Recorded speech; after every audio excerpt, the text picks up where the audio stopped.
ব্যর্থ রাষ্ট্রে পরিণত না হতে চাইলে গণতন্ত্র প্রতিষ্ঠায় সবাইকে ঐক্যবদ্ধ হওয়ার আহ্বান জানিয়েছেন বিএনপি মহাসচিব মির্জা ফখরুল ইসলাম আলমগীর। বলেন, দেশের সব মতাদর্শকে নিয়ে একটি রেইনবো স্টেট প্রতিষ্ঠা করতে চায় বিএনপি।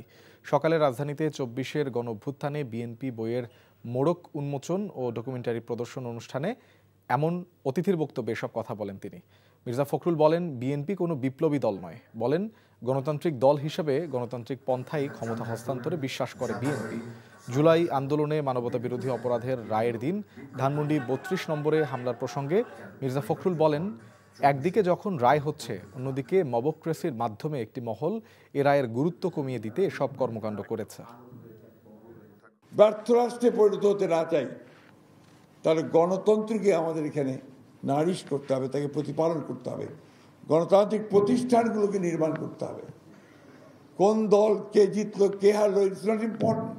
ইম্পর্টেন্ট হচ্ছে যে আমাদের গণতান্ত্রিক প্রতিষ্ঠানটা শক্তিশালী হলো কিনা, আমার জুডিশিয়ারি ইন্ডিপেন্ডেন্ট কিনা, আমার মিডিয়া ইন্ডিপেন্ডেন্ট কিনা, আমাদের আপনার পার্লামেন্ট ইফেক্টিভ কিনা, আমাদের ব্যবস্থাটা আইনের শাসনে চলছে কিনা, সুশাসন চলছে কিনা, মানুষের সামাজিক মর্যাদা, মানবতা আপনার এইগুলো আমরা রাখতে পারছি কিনা।